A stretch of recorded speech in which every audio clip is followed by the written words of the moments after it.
કેમ છો મિત્રો? હું છું દર્શક ગજેરા. આપ સૌ મિત્રોનું વિઝન ડિજિટલ એજ્યુકેશનના ઓનલાઈન પ્લેટફોર્મમાં સ્વાગત છે. મિત્રો, રસાયણ વિજ્ઞાનની અંદર છેલ્લે આપણે ધોરણ 11માં ચેપ્ટર નંબર 2માં લેક્ચર નંબર 2 છે એ કમ્પ્લીટ કરેલો હતો. ત્યાર પછી આજના લેક્ચરની આપણે શરૂઆત કરવાની છે, એટલે કે લેક્ચર નંબર 3. એની અંદર તો કે સૌથી પહેલો આપણે અભ્યાસ કરવાનો છે કે વિદ્યુત ચુંબકીય વિકિરણ છે એનો સ્વભાવ કેવો છે મિત્રો, તો કે તરંગ સ્વભાવ છે એની આપણે વાત કરવાની છે. તો સૌથી પહેલો મિત્રો ક્વેશ્ચન શું હતો તો કે ભાઈ આ વિદ્યુત ચુંબકીય તરંગો છે, પણ એની પહેલા ગરમ કરેલી કોઈ વસ્તુઓ છે અથવા તો કોઈ પદાર્થો છે એ શું કરે તો કે ગરમ કરેલી વસ્તુ અથવા તો પદાર્થ છે એ કાં તો અવશોષણ કરશે અને કાં તો શું કરશે તો કે ઉત્સર્જન કરશે. અને આના માટેનો શું મિત્રો તો કે આના માટેનો અભ્યાસ છે કરવામાં આવેલો હતો. પણ પ્રશ્ન એ હતો મિત્રો કે આ તરંગો છે, બરાબર, આ તરંગો છે એ તરંગોનું નામ પહેલા શું હતું મિત્રો? તો એ તરંગોનું નામ હતું ઉષ્મીય વિકિરણ. શેના ઉપર આધાર રાખે મિત્રો? તો ઉષ્મીય વિકિરણ છે એ કેવા હોય મિત્રો? ઉષ્મીય વિકિરણ છે એ જુદી જુદી તરંગ લંબાઈના અથવા તો આવૃત્તિના હોય છે, બરાબર છે. ઉષ્મીય તરંગો છે એ જુદી જુદી આવૃત્તિ અથવા તો જુદી જુદી તરંગ લંબાઈના વિદ્યુત ચુંબકીય વિકિરણો છે. સૌથી પહેલો અભ્યાસ કોણે કરેલો હતો મિત્રો? તો કે સૌથી પહેલો અભ્યાસ છે એ જેમ્સ મેક્સવેલ નામના વૈજ્ઞાનિક હતા. એને છે આનો સૌથી પહેલો અભ્યાસ કરેલો હતો. અને એને શું કીધું હતું મિત્રો? તો એને એવું કીધું હતું કે આવા જે તરંગો છે એનું ઉત્સર્જન શેના કારણે થાય છે? તો કે પ્રવેગિત વીજભાર ધરાવતા કણોને લીધે થાય છે. ત્યાર પછી એનો બીજી વાર અભ્યાસ કોણે કરેલો હતો મિત્રો? તો ત્યાર પછી એનો બીજો અભ્યાસ છે હેનરીચ હર્ટ્ઝ નામના વૈજ્ઞાનિક છે એને થોડીક સાબિતી આપેલી હતી. જો મિત્રો, કોઈ પણ એક વીજભારિત કણ છે, કોઈ પણ એક વીજભારિત કણ છે એ જ્યારે પ્રવેગિત ગતિ કરતો હોય ત્યારે એમાંથી શું થશે? તો એક તો વિદ્યુત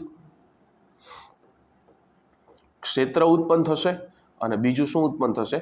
ચુંબકીય ક્ષેત્ર. કોઈ પણ વીજભારિત કણ છે એ જ્યારે ગતિ કરતો હોય ત્યારે એમાંથી એક તો વિદ્યુત ક્ષેત્ર ઉત્પન્ન થશે અને એક તો ચુંબકીય ક્ષેત્ર ઉત્પન્ન થશે. અને જેના કારણે જ આવા તરંગો છે એને વિદ્યુત ચુંબકીય તરંગો અથવા તો વિદ્યુત ચુંબકીય વિકિરણો કહેવામાં આવે છે. જો અહીં લખ્યું છે કે જ્યારે વીજભારિત પ્રવેગિત ગતિ હેઠળ કરતો હશે ત્યારે એકાંતરે રીતે કાં તો એ વિદ્યુતીય અને કાં તો એ ચુંબકીય ક્ષેત્ર છે એ ઉત્પન્ન કરે છે. જો અહીં મેં તમને કીધું કે વીજભારિત કણ છે જ્યારે પ્રવેગિત ગતિ કરે ત્યારે વિદ્યુત ક્ષેત્ર ઉત્પન્ન કરે અને કાં તો ચુંબકીય ક્ષેત્ર ઉત્પન્ન કરે છે.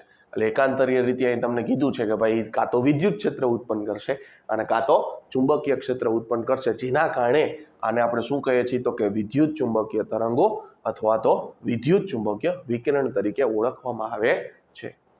સૌથી પહેલા તો કે ભાઈ પ્રકાશનું છે વિકિરણ સ્વરૂપ છે, બરાબર છે, એટલે કે પ્રકાશનું તરંગ સ્વરૂપ છે આ આપણે વર્ષોથી જાણતા આવીએ છીએ. પણ આગળ હમણાં જ આપણે ભણશી કે પ્રકાશ છે એ કણ સ્વરૂપ પણ ધરાવે છે. એ આગળના આપણે પોર્શનની અંદર ભણવાનું છે. જો મેક્સવેલે શું કીધું તો કે મેક્સવેલે એવું કીધું કે વિદ્યુત ચુંબકીય તરંગો અને ચુંબકીય ક્ષેત્રો છે ને એ એકબીજાને બે કેવા હશે? લંબ હશે. જો એને જે ગુણધર્મ કીધા તેમાં કીધું છે કે આંદોલન કરતા ભારવાળા કણો દ્વારા ઉત્પાદિત થતું વિદ્યુતીય અને ચુંબકીય ક્ષેત્ર કેવું હશે? તો કે એકબીજાને લંબ હશે. એટલે કે ગતિ કરતા ચુંબકના જે આ ગતિ કરતા જે ભારવાળા કણો છે એની અંદર વિદ્યુતીય ક્ષેત્ર અને ચુંબકીય ક્ષેત્ર હશે એકબીજાને લંબ હશે. અને એની દિશા કઈ હશે મિત્રો? તો એની દિશા પણ લંબ જ હશે. સંચરણની દિશા એટલે એક્સ અક્ષની અંદર આપણે લેશી એટલે ત્રણેય એકબીજાને જોશો ને તો ત્રણેય એકબીજાને લંબ જ હશે, બરાબર છે. સંચરણની દિશા એટલે એક્સ દિશા આપણે લેશી, એક્સ અક્ષિસ, એને પણ કેવા હશે? તો કે લંબ હશે. જો આ ચિત્ર તમે સમજો, આકૃતિની અંદર મેં 3 અક્ષિસ ડ્રો કરી છે, ઝેડ અક્ષિસ, વાય અક્ષિસ અને એક્સ અક્ષિસ. હવે આપણને ખબર છે કે 3 અક્ષિસ છે એકબીજાને કેવી હોય મિત્રો? તો કે 3 અક્ષિસ છે એકબીજાને લંબ હોય. તો જો મેં ઝેડ અક્ષિસ છે એટલે આખો જે ઝેડ પ્લાન છે એ ઝેડ પ્લાનની અંદર શું લીધું છે? તો કે વિદ્યુત ક્ષેત્ર લીધું છે. વાય અક્ષિસ છે એનો વાય જે પ્લાન છે, બરાબર છે, વાય જે સમતલ છે એની અંદર શું લીધું? કે ચુંબકીય ક્ષેત્ર છે. અને બે કેવા છે મિત્રો? તો બે છે એકબીજાને લંબ. અને એના સંચરણની દિશા કઈ બાજુ છે મિત્રો? તો સંચરણની દિશા જે એક્સ અક્ષિસ એ પણ કેવી છે? તો કે લંબ છે. એટલે એને લખ્યું છે કે ગતિ કરતા જે ભારવાળા જે કણો છે એમાં વિદ્યુતીય ક્ષેત્ર અને ચુંબકીય ક્ષેત્ર એકબીજાને લંબ હશે અને સંચરણની દિશાને પણ કેવા હશે? લંબ. કારણ કે 3 અક્ષિસ એકબીજાને કેવી હશે? તો કે મિત્રો લંબ હશે. પછી આગળ કીધું છે કે ભાઈ અવાજ અને પાણીના તરંગોની જેમ વિદ્યુત ચુંબકીય તરંગો છે એને માધ્યમની જરૂર પડતી નથી, બરાબર છે. અવાજ અથવા પાણીના તરંગોની જેમ વિદ્યુત ચુંબકીય તરંગો છે એને માધ્યમની જરૂર પડતી નથી. શૂન્યાવકાશમાં પણ ગતિ કરી શકે છે. મિત્રો એક તમને યાંત્રિક તરંગ અને એક બિન યાંત્રિક તરંગ છે એના વિશે માહિતી આપી દઉં. યાંત્રિક તરંગ અને બિન યાંત્રિક તરંગ.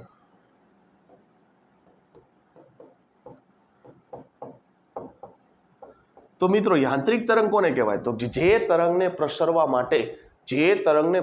માટે માધ્યમની જરૂર પડતી હોય આવા તરંગોને યાંત્રિક તરંગ કહેવાય.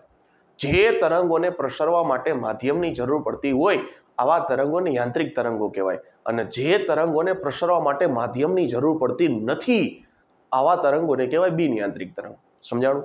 જે તરંગને પ્રસરવા માટે માધ્યમની જરૂર પડે તો એને કહેવાય યાંત્રિક તરંગ. જે તરંગને પ્રસરવા માટે માધ્યમની જરૂર પડતી નથી તો આવા તરંગને શું કહેવાય મિત્રો? તો બિન યાંત્રિક તરંગ કહેવાય. તો અવાજના અને પાણીના તરંગો છે એ કેવા છે મિત્રો? તો અવાજના અને પાણીના તરંગો છે યાંત્રિક તરંગો છે. શું કામે? તો કે એને પ્રસરવા માટે છે માધ્યમની જરૂર પડે છે. પણ જ્યારે વિદ્યુત ચુંબકીય વિકિરણના તરંગો છે, વિદ્યુત ચુંબકીય વિકિરણના તરંગો છે અથવા તો વિદ્યુત ચુંબકીય તરંગો છે એ કેવા છે? બિન યાંત્રિક તરંગો છે. એને પ્રસરવા માટે માધ્યમની જરૂર પડતી નથી એટલે એ શૂન્યાવકાશની અંદર પણ પ્રસરી શકે છે. આગળનો પોઈન્ટ હવે તો કે વિદ્યુત ચુંબકીય વિકિરણ છે એની તરંગ લંબાઈ ઘણી બધી હોય છે. બરાબર? એક આ મેં તમને ચાર્ટ સ્વરૂપે તમને સમજાવેલું છે. વિદ્યુત ચુંબકીય વિકિરણ છે એની તરંગ લંબાઈ અથવા તો આવૃત્તિ છે એકબીજાથી ઘણી બધી છે એ તમને જોવા મળતી હોય છે અલગ અલગ. જો અહીં તમને એક આખો વર્ણપટ દર્શાવેલો છે એની અંદર તમને કીધું છે કે 10⁶ ને 10⁸ છે એ શું છે મિત્રો? તો કે રેડિયો તરંગ છે. રેડિયો પ્રસારણમાં આનો આપણે યુઝ કરીએ છીએ. 10⁻10 એટલે હર્ટ્ઝ વાળા જે તરંગો છે એનો આપણે શેમાં? તો કે સૂક્ષ્મ તરંગની અંદર આપણે ઉપયોગ કરીએ છીએ. સૂક્ષ્મ તરંગ એટલે શું? સૂક્ષ્મ તરંગ એટલે જે રડારની અંદર ઉપયોગ થતા હોય એની અંદર છે ઉપયોગ કરવામાં આવે છે. પછી જે 10⁻14 ને 10⁻12 વાળા છે ઇન્ફ્રારેડ તરંગો છે. બરાબર? એનો ઉપયોગ થાય છે. એટલે કે જે સૂર્યમાંથી જે પારજાંબલી વિકિરણો છે એનું કામ કોણ કરે છે? તો કે ઓઝોન છે એ શોષવાનું કામ કરે છે. એમાં ઉપયોગ થાય છે. 10⁻15 વાળા છે અલ્ટ્રાવાયોલેટ. આ IR તરંગો છે એનો ઉપયોગ થાય ગરમ કરવામાં. અને આ અલ્ટ્રાવાયોલેટ એટલે યુવી કિરણો છે હમણાં મેં તમને કીધું પારજાંબલી કિરણો આવે છે. 10⁻18 વાળો ક્ષેત્ર છે એક્સ કિરણો એટલે કે ક્ષ કિરણો છે. આપણે જે હાડકાની અંદર જે એક્સરે આપણે જે તૂટી ગયા હાડકા અને ચેક કરવા માટે આપણે જે એક્સરેનો ઉપયોગ કરીએ છીએ એમાં એનો ઉપયોગ થાય. તો અહીં લખ્યું છે કે ભાઈ વિદ્યુત ચુંબકીય તરંગો છે એ ઘણા બધા પ્રકારના હોય અને એકબીજાથી શેનાથી અલગ પડે છે? તો કે તરંગ લંબાઈ અથવા તો આવૃત્તિથી અલગ પડે છે. અને આવી જે રચના બને છે રચનાને કહેવાય વિદ્યુત ચુંબકીય વર્ણપટ, જે હમણાં આપણે અહીંયા જોયો. હવે એની અંદર મેં તમને ઉદાહરણ કીધા હતા કે ભાઈ રેડિયો આવૃત્તિ ક્ષેત્ર તો કે 10⁶ હર્ટ્ઝ છે એનો ઉપયોગ થાય, જેનો ઉપયોગ છે રેડિયોનું પ્રસારણ કરવા માટે થાય છે. પછી માઇક્રોવેવમાં તો કે 10⁻10 હર્ટ્ઝ જેટલા છે એનો સૂક્ષ્મ તરંગની અંદર ઉપયોગ કરવામાં આવે છે એટલે કે રડારની અંદર છે એનો ઉપયોગ થાય છે. પછી પાર રક્તની અંદર તો પાર રક્તની અંદર 10⁻13 હર્ટ્ઝ કે જેનો ઉપયોગ આપણે શેમાં કરીએ છીએ મિત્રો? તો કે ગરમ કરવાની અંદર કરીએ છીએ. પછી આવશે યુવી કિરણો કે સૂર્યમાંથી જે પારજાંબલી વિકિરણો આવે છે એની વાત થાય છે.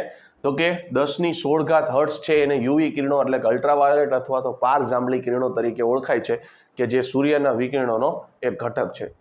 અને 10⁻15 હર્ટ્ઝ છે કે જે સામાન્ય રીતે આપણે દ્રશ્યમાન કરી શકીએ છીએ એને દ્રશ્યમાન પ્રકાશ કહેવાય કે જે આપણે જોઈ શકીએ છીએ. અને એની તરંગ લંબાઈ કેટલી હોય મિત્રો? તો કે એની તરંગ લંબાઈ છે 4000 એંગસ્ટ્રોમ થી 7000 એંગસ્ટ્રોમ. બરાબર છે? 4000 એંગસ્ટ્રોમ થી 7000 એંગસ્ટ્રોમ જે દ્રશ્ય પ્રકાશનો જે વર્ણપટ છે એની આપણે વાત કરીએ છીએ. અહીંયા નેનોમીટરમાં આપેલું છે તો એક મીંડું જતું રહેશે. બરાબર છે? કે જે વર્ણપટ છે જેને આપણે જોઈ શકીએ છીએ એટલે લખ્યું છે કે જેને આપણી આંખ છે એ જોઈ શકીએ છીએ. પછી લખ્યું છે વિદ્યુત ચુંબકીય વિકિરણ રજૂ કરવા માટે જુદા જુદા પ્રકારની એકમની જરૂર પડે છે. કેની મિત્રો? તો કે તરંગ લંબાઈ અને લેમ્બડાની વાત કરે છે. તો જો તરંગ લંબાઈ એટલે કે લેમ્બડું અને બીજું કોણ આવશે મિત્રો? તો આવૃત્તિ. હવે આવૃત્તિ છે એ હર્ટ્ઝ નામના વૈજ્ઞાનિકની યાદમાં છે આવૃત્તિનો એસા એકમ છે એ રાખવામાં આવેલો છે. આવૃત્તિનો એસા એકમ શું છે મિત્રો?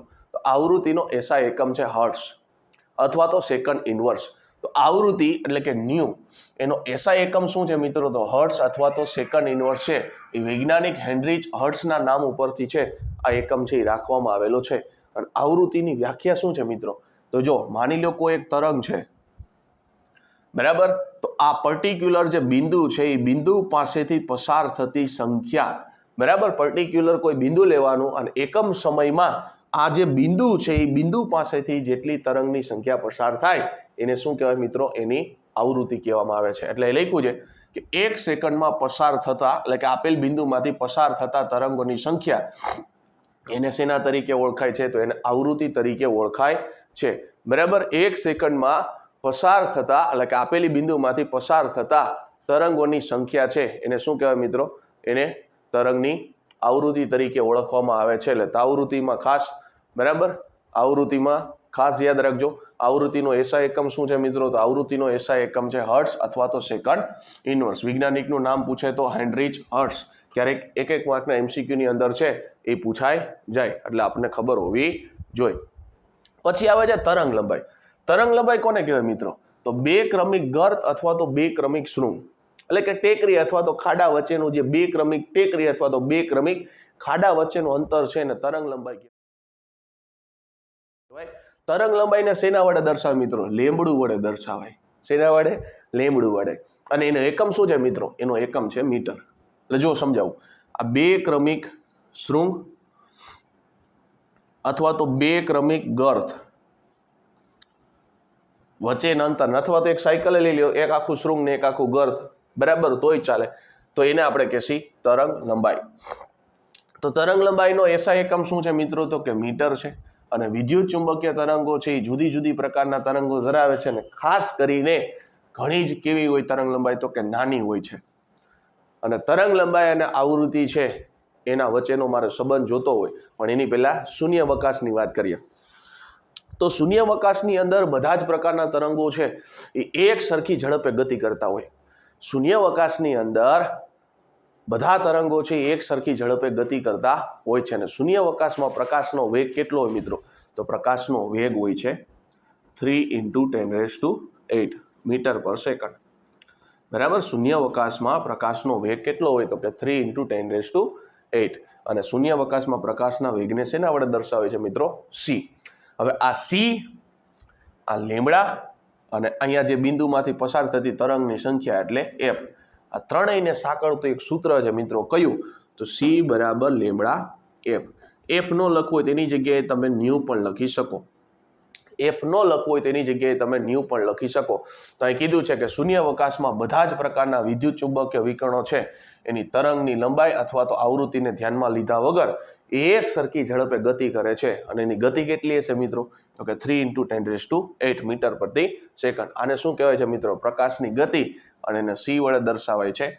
અને પછી આપણે સૂત્રની વાત કરેલી હતી. પછી આવે છે તરંગ સંખ્યા. તરંગ સંખ્યા છે એનો એસઆઈ એકમ નથી, પણ તરંગ સંખ્યાનો એકમ તમને પૂછે તો મીટર ઇનવર્સ થશે, અને કાં તો છે સેન્ટીમીટર ઇનવર્સ છે એ થશે. એની વ્યાખ્યા શું છે મિત્રો? તો કે એકમ લંબાઈમાં રહેલા તરંગોની સંખ્યા છે એને શું કહેવાય મિત્રો? તો કે તરંગ સંખ્યા કહેવાય છે. એને ન્યુ બાર વડે દર્શાવવામાં આવે છે. એટલે ધ્યાન રાખજો, એકમ લંબાઈમાં રહેલા તરંગની સંખ્યા એને કહેવાય તરંગ સંખ્યા. એના એકમ યાદ રાખજો, મીટર ઇનવર્સ અથવા તો સેન્ટીમીટર ઇનવર્સ. એનો કોઈ એસઆઈ એકમ નથી. એટલે આની અંદરથી તમને એક માર્કના જે બચોલિયા જેવા એમસીક્યુ છે એ પૂછાઈ શકે. આગળ વધીએ તો કે વિદ્યુત ચુંબકીય વિકિરણનો કોણ સ્વભાવ અને પ્લાન્કનો ક્વોન્ટમ સિદ્ધાંત છે એના વિશે વાત કરવાની. તો સૌથી પહેલા છે વિદ્યુત ચુંબકીયનો જે તરંગ સ્વભાવ હતો, બરાબર, એટલે કે તરંગ સ્વભાવ છે એ ક્લાસિકલ ફિઝિક્સ છે એ સમજાવી શકતું નથી. એના માટે આપણે શું કરવું પડશે? તો કે કોણ સ્વભાવ છે એને આપણે ધ્યાનમાં લેવો પડશે. બરાબર છે, તરંગ સ્વભાવ છે એ ક્લાસિકલ ફિઝિક્સ સમજાવે, પણ કોણ સ્વભાવ છે એ ક્લાસિકલ ફિઝિક્સ છે એ સમજાવી શકતું નથી. ખાસ ધ્યાન રાખજો, તરંગ સ્વભાવ છે એ તો સમજાવી શકે, પણ કોણ સ્વભાવ છે એ ક્લાસિકલ ફિઝિક્સ છે એ સમજાવી શકતું નથી. તો એના માટે શું કરવાનું? તો એના માટે શું કરશે? તો કે ભાઈ તરંગને એને છોટે છોટે ટુકડામાં વિભાજન કરવામાં આવશે. હમણાં આગળ પ્લાન્કની થિયરી છે એની અંદર આપણે જોશે. તો જો વિવર્તન ને વ્યતિકરણ જેવી કેટલીક ઘટનાઓ છે વિદ્યુત ચુંબકીયના તરંગ સ્વભાવ છે એ સમજાવી શકાય, પણ એવી કેટલીક ઘટનાઓ હતી કે ક્લાસિકલ ફિઝિક્સ છે એ સમજાવી શકતું નહોતું. બરાબર, એટલે કર્ણનો સ્વભાવ છે ક્લાસિકલ ફિઝિક્સ છે એ સમજાવી શકતું નથી. એવી કેટલીક ઘટનાઓ હતી કે જે નહોતી સમજાવી શકતી. તો સૌથી પહેલું છે કાળા પદાર્થમાંથી ઉત્સર્જિત થતા વિકિરણનો સ્વભાવ. ધાતુની સપાટી ઉપર જ્યારે ઇલેક્ટ્રોન છે ઉત્સર્જિત થાય છે એ ઘટનાને આપણે કહીએ છીએ ફોટો ઇલેક્ટ્રિક અસર. પછી આવે છે ઘન પદાર્થમાંથી ઉષ્મા આધારિત થતું વિચલન, તાપમાનનું વિધેય છે એ, અને હાઇડ્રોજનના સંદર્ભમાં પરમાણુ રેખાનો વર્ણપટ છે. આવી કેટલીક ઘટનાઓ છે જે ક્લાસિકલ ફિઝિક્સ છે એ સમજાવી શકતું નહોતું. અને સૌ પ્રથમ કાળા પદાર્થમાંથી વિકિરણની સ્પષ્ટ સમજૂતી આપેલી હોય તો એ સાયન્ટિસ્ટ કોણ હતો મિત્રો? તો કે સાયન્ટિસ્ટ હતો મેક્સ પ્લાન્કે. હવે તો કે આપણે પ્લાન્કનો જે ક્વોન્ટમ સિદ્ધાંત છે એને આપણે સમજવાનું છે. સૌ પ્રથમ શું હતું? તો કે ભાઈ પ્રકાશ છે એ તરંગ સ્વરૂપે હોય. એને શું કરશે? તો કે નાના નાના છોટે છોટે ટુકડામાં પાડ કરશે. આ સતત સ્વભાવની અંદર હોય, સતતની અંદર. એને શું કરશે? તો કે અસતતની અંદર રૂપાંતર કરીને છોટે છોટે ટુકડામાં રૂપાંતર કરશે. એટલે આવી રીતના એને ધારણા કરેલી હતી છોટે છોટે પાર્ટિકલની અંદર, કણની અંદર. અને એમાં જે આ એક ભાગ છે ને એને એક ભાગને કીધું હતું ક્વોન્ટમ. અને એની સાથે જે સંકળાયેલી ઉર્જા હોય ને એને શું કીધું હતું મિત્રો? તો E = h ન્યુ, ફોટોનની ઉર્જા. બરાબર, HF અથવા તો E = h ન્યુ. બરાબર, આ એક ભાગ હતો એ એક ભાગને કીધું હતું ક્વોન્ટમ. અને એની સાથે જે સંકળાયેલી ઉર્જા હોય એ ઉર્જાને શું કીધું હતું મિત્રો? ફોટોનની ઉર્જા, એટલે કે E = h ન્યુ. હવે તો કે આ ફોટોનની જે ઉર્જા છે એ કેવી હશે મિત્રો? તો હંમેશા ફિક્સ હશે, ચોક્કસ મૂલ્યની હશે. કા 0, કા 1 h ન્યુ, કા 2 h ન્યુ, કા 3 h ન્યુ, અથવા તો n વખત હોય તો n h ન્યુ. આવી રીતના ચોક્કસ મૂલ્ય છે એ ધરાવતા હશે. જો પ્લાન્કે શું કીધું મિત્રો? તો કે પ્લાન્કે એવી ધારણા કરેલી હતી કે જે આ વિકિરણ છે ને એને વિભિન્ન ખંડમાં ઉપવિભાજિત કરી શકાય. એટલે મેં શું કર્યું? તો કે આને વિખંડન કરી નાખ્યું, ટૂંકમાં નાના નાના ભાગની અંદર વિભાજન કરવામાં આવેલું છે. અને પછી તો કે એની અંદર જે ઉર્જાનું મૂલ્ય હશે એ કેવું હશે? તો કે સૌથી ઓછા પ્રમાણમાં શોષાય અથવા તો ઉત્સર્જિત થાય છે. એટલે મેં કીધું હતું ટૂંકમાં કે આની સાથે જે સંકળાયેલી ઉર્જા હોય એ ઉર્જાને આપણે શું કહીએ છીએ? ફોટોનની ઉર્જા. અને એક નાનો ભાગ છે એ નાના ભાગનું નામ શું આપ્યું હતું? તો કે પ્લાન્કે નાના ભાગનું નામ આપ્યું હતું ક્વોન્ટમ. અને એની ઉર્જા, ઉર્જાનું સૂત્ર શું હતું મિત્રો? ઉર્જાનું સૂત્ર હતું E = h ન્યુ. એટલે એની આવૃત્તિ છે એના પ્લાન્ક કોન્સ્ટન્ટ સાથે તમે ગુણાકાર કરશો એટલે તમને ફોટોનની ઉર્જા મળશે. પ્લાન્ક કોન્સ્ટન્ટ છે, પ્લાન્ક કોન્સ્ટન્ટને શેના વડે દર્શાવાય મિત્રો? તો h વડે દર્શાવાય છે. પ્લાન્ક કોન્સ્ટન્ટનું મૂલ્ય કેટલું છે મિત્રો? તો પ્લાન્ક કોન્સ્ટન્ટનું મૂલ્ય છે 6.626 × 10⁻³ જૂલ સેકન્ડ. આ પણ ધ્યાનમાં રાખજો. h ની કિંમત કેટલી છે મિત્રો? તો h ની કિંમત છે 6.626 × 10⁻³ જૂલ પ્રતિ સેકન્ડ. પછી મેં હમણાં તમને કીધું તો ભાઈ ફોટોનની ઉર્જા છે બરાબર, એ કેવી હશે? તો મિત્રો ફિક્સ હશે, ચોક્કસ મૂલ્ય તમને આપતી હશે. અહીં તમને ઉદાહરણ આપીને કીધું છે કે ભાઈ એક સીડીનો આખો ભાગ હોય તેમાં પહેલા પગથિયા ઉપર ઉભા રહ્યો તો તમે ઉભા રહી શકો, પણ પહેલું ને બીજું પગથિયું છે એની વચ્ચેની જે જગ્યા છે ત્યાં તમે ઉભા રહી શકતા નથી. એવી જ રીતના અહીંયા જે ઉર્જા તમને મળે છે ઉર્જાનું મૂલ્ય હંમેશા ફિક્સ હશે. જો અહીં કીધું છે કે ભાઈ નિસરણીની અંદર એક પગથિયા ઉપર તમે ઉભા રહી શકો પણ બે પગથિયાની વચ્ચે જે જગ્યા હોય એમાં ઉભા રહી શકતા નથી. એવી જ રીતના અહીંયા જે મૂલ્ય હશે વચ્ચેનું મૂલ્ય નહીં મળે, કોઈ એક મૂલ્ય તો ચોક્કસ હશે જ, પણ એની વચ્ચેનું જે મૂલ્ય હશે એ વચ્ચેનું મૂલ્ય હશે નહીં. અને મૂલ્ય કેટલું હશે? તો કાં તો 0 હશે, કાં તો 1 h ન્યુ, કાં તો 2 h ન્યુ, કાં તો 3 h ન્યુ, કાં તો n h ન્યુ. આવા ઉર્જાના મૂલ્ય તમને મળશે. આગળ વધીએ ફોટો ઇલેક્ટ્રિક અસર. ફોટો ઇલેક્ટ્રિક અસરનો અભ્યાસ કોણે કરેલો હતો મિત્રો? તો H હર્ટ્ઝ નામના વૈજ્ઞાનિકે કરેલો હતો. ફોટો ઇલેક્ટ્રિક અસર શું છે મિત્રો? તો કે ધાતુની સપાટી ઉપર જ્યારે પ્રકાશનું કિરણ છે એ આપાત કરવામાં આવે ત્યારે એમાંથી શું થાય મિત્રો? તો કે ઇલેક્ટ્રોનનું ઉત્સર્જન થાય છે. ધાતુની સપાટી ઉપર પ્રકાશનું કિરણ છે આપાત કરવામાં આવે ત્યારે શું થાય મિત્રો? તો કે એમાં ઇલેક્ટ્રોનનું ઉત્સર્જન થાય છે. આ ઘટનાને કહે છે ફોટો ઇલેક્ટ્રિક અસર. જો કેટલીક ધાતુ ઉદાહરણ તરીકે પોટેશિયમ છે, રૂબિડિયમ છે, સીઝિયમ છે વગેરે ઉપર પ્રકાશનું પુંજ સામે રાખવામાં આવે ત્યારે એમાંથી શું થાય છે મિત્રો? તો કે ઇલેક્ટ્રોનનું ઉત્સર્જન થાય છે. આ ઘટનાને કહે છે ફોટો ઇલેક્ટ્રિક અસર.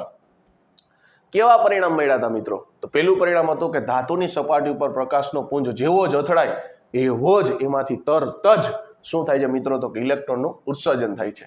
બીજી વસ્તુ તો કે ઉત્સર્જિત થતા ઇલેક્ટ્રોનની સંખ્યા શું છે? તો કે પ્રકાશની જે તીવ્રતા છે એના કેવા છે મિત્રો? તો કે સમપ્રમાણમાં છે. ત્રીજું પરિણામ તો કે કોઈ ધાતુ માટે સૌથી ઓછામાં ઓછી ન્યૂનતમ આવૃત્તિ હશે કોણ હશે મિત્રો? તો કે ν0 હશે. અને ν0 ને દેહલી આવૃત્તિ અથવા તો એને કહેવાય થ્રેશોલ્ડ આવૃત્તિ. બરાબર, દેહલી આવૃત્તિ અથવા તો થ્રેશોલ્ડ આવૃત્તિ છે એના તરીકે ઓળખાય છે. અને હવે તમારે કોઈ ધાતુની સપાટીમાંથી તમારે ઇલેક્ટ્રોનનું ઉત્સર્જન કરવું હોય તો એની જે થ્રેશોલ્ડ આવૃત્તિ હોય એના કરતાં વધારે આવૃત્તિ હશે ધાતુમાંથી ઇલેક્ટ્રોનનું ઉત્સર્જન કરવું હોય તો એની જે થ્રેશોલ્ડ આવૃત્તિ હશે એટલે કે દેહલી આવૃત્તિ હશે એના કરતાં જો વધારે આવૃત્તિ હશે ને તો જ એમાંથી ઇલેક્ટ્રોનનું ઉત્સર્જન થશે, બાકી થશે નહીં. એટલે એ તમને કીધું છે કે નવી આવૃત્તિ છે ધાતુની જે એના કરતાં થ્રેશોલ્ડ આવૃત્તિ કરતાં જો આવૃત્તિ વધારે હશે તો ઇલેક્ટ્રોનનું ઉત્સર્જન થશે, બાકી થશે નહીં. એટલે કે નીચેની આવૃત્તિ હશે તો ફોટો ઇલેક્ટ્રિક અસર થતી નથી, એટલે ઇલેક્ટ્રોનનું ઉત્સર્જન નહીં થાય તો ફોટો ઇલેક્ટ્રિક અસર નહીં થાય.